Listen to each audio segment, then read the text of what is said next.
दोस्तों, लघु सचिवालय फरीदाबाद से ही लाइव हूँ और अभी हमने बताया था कि जिला परिषद चुनाव के लिए आज नामांकन का आखिरी दिन है और तमाम लोग आज भी नामांकन दाखिल कर रहे हैं और इस समय 5 बज चुके हैं। अभी भाई साहब ने में नामांकन दाखिल, अभी बात करते हैं कहाँ से किस वार्ड से। भाई साहब क्या नाम है? मनोज बड़ाना जी मेरा नाम है। बड़ाना साहब कौन से वार्ड से? वार्ड नंबर 1 से मैंने जिला परिषद वार्ड नंबर 1 से मैंने पर्चा दाखिल किया। अच्छा, कौन कौन से गांव आते हैं वार्ड नंबर 1 में? हमारे वार्ड में तकरीबन 12 गांव आते हैं, जिसमें अच्छा। पाली गांव प्रमुख है। अच्छा। पाली है, मुक्ताबाद है, पावटा है, पाखल है, आलमपुर है, सिलागरी है, कोट है, मांगर है, अच्छा, खेड़ी है, नेकपुर है, अच्छा, सरोजपुर है। अच्छा अच्छा। और पहले भी आपने कभी चुनाव वगैरह लड़ा है?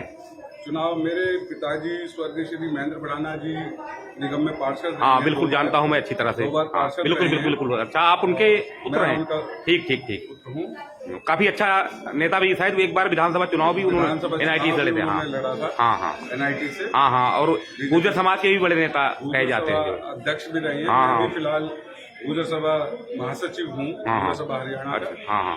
और ये जितने भी तमाम हमारे गांव हैं, इनकी सब ये सारे तलहटी, अरावली के तलहटी में बसे हुए गांव। हाँ देखा हूँ, अधिकतर गाँव में गया हूँ। ज्यादा अधिकतर हाँ गांव ऐसे ही हैं। हाँ। और इनकी मूलभूत सुविधाएं, मतलब जो शहर से बहुत कटे हुए गांव हैं, रोड, पानी, सीवर किसी गांव में नहीं है। प्रॉपर किसी गांव में विकास नहीं हुआ अभी तक। और एक तो हमारे जो अरावली के ऊपर जो कचरा घर हाँ, बना हाँ। हुआ है, इसकी समस्या सारे ही हमारे ये गांव झेल रहे हैं। शाम के समय वहाँ पे बदबू का बहुत बुरा हाल हो जाता है। बैठना भी बुजुर्गों का मुश्किल है। हाँ। और हर गांव में कैंसर से पीड़ित युवा पीढ़ी, अच्छा। जो कैंसर से पीड़ित हो रही है।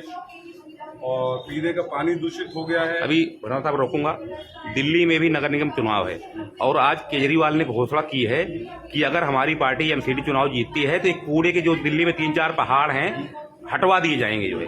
तो क्या आप ऐसा कुछ वादा करते हैं कि अगर आप जीतेंगे वार्ड नंबर 1 से तो एक कूड़े का ढेर जो आपके पड़ोस में बड़ा दिखाई पड़ता है? मैंने देखा है, मैं कई पहाड़ों पे गया हूँ ना, पहाड़ों से भी बड़ा पहाड़ है जो मतलब काफी दूर से दिखाई पड़ता है, जो ये टोल टैक्स के बाद पहाड़ मतलब है जो। तो क्या इसको हटवाने का प्रयास करेंगे? हटवाने का प्रयास बिल्कुल करेंगे साहब, क्योंकि इसकी जरूरत ही नहीं है। अच्छा। इसमें केवल एक ठेकेदारी प्रथा जो इन्होंने लागू कर रखी है, इसमें ठेकेदारों को कमाने का एक जरिया। हाँ, कुछ माफिया वगैरह भी हैं, ऐसे अफवाहें आती हैं जो। ठीक है, में आप आईएनए में जाकर के देखेंगे 3000 घर वहाँ पर हैं। हाँ। और महज 500 गज के प्लॉट में वो अपना कचरा डालते हैं।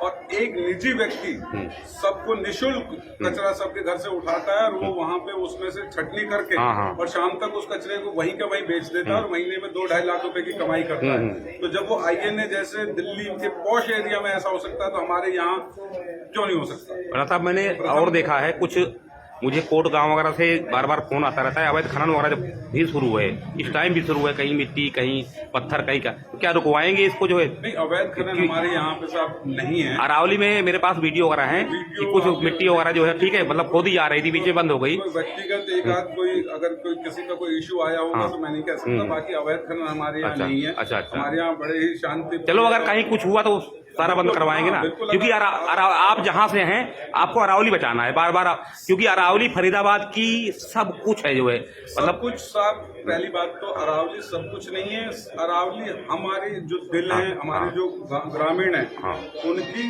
जान है। हाँ, जान है वही तो। ये पहाड़ हमारे मलकियत है, हमारी मलकियत है, जिसको इन चोरों ने जबरन हमारे से हथिया करके और कॉर्पोरेशन में लिया हुआ है।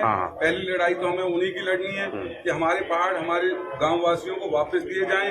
हर जगह नीति है मुआवजे की, एक हाथ दो एक हाथ लो। हम लोगों से वो जबरन छीन लिए गए हैं। किसी को आज तक कोई मुआवजा नहीं दिया गया।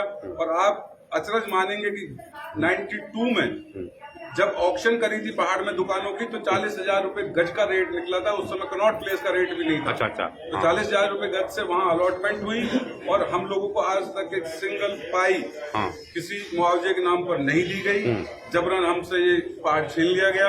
मेरा प्रयास रहेगा कि हम, पहली बात तो हमारे पिताजी भी कोर्ट में ये लड़ाई लड़ रहे हैं और मेरा खुद का प्रयास भी यही रहेगा कि वो लड़ाई हम आर पार करें। और एक जानकारी मुझे जहाँ तक और है, कोट गांव के ऊपर जो मंदिर है वहाँ कुछ ऐसी चीज मिले हैं, तमाम गुफाएं मिली हैं और तमाम ऐसे पंजे पांव के निशान मिले हैं कि कहे जाते हैं 1-2 लाख साल पुराने वहाँ आदि मानव रहते हैं। और एक आदिमानव का क्या कहते हैं कब्रिस्तान दक्षिण अफ्रीका में है और दूसरा फरीदाबाद के और गांव के ऊपर है। तो गांव वाले कभी कभी कहते हैं कि हमारे गांव को ना वो क्या कहते हैं पर्यटन स्थल घोषित किया जाए और ऊपर सरकार थोड़ा सा सड़क बनाए। तो क्या ऐसा कुछ सोचेंगे आप भी जो है?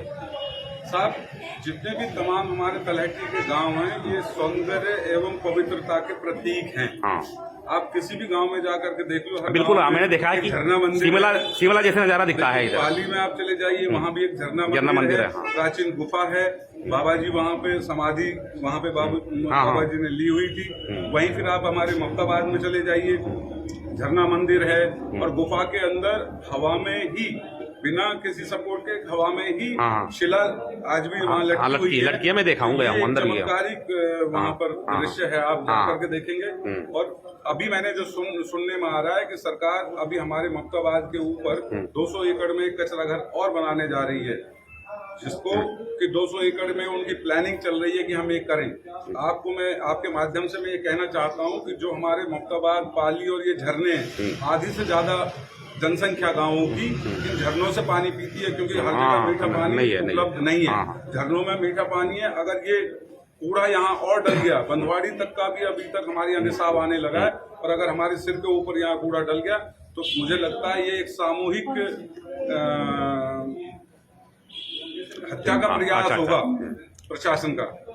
तो ठीक है बराड़ा साहब, चुनाव लड़े, 10-12 दिन रह गए हैं और देखते हैं क्या होता है। मेहनत करें, आप काफी पढ़े लिखे लग रहे हैं जो है और अच्छे परिवार से हैं। तो देख सकते हैं हरियाणा से पुष्पेंद्र सिंह राजपूत।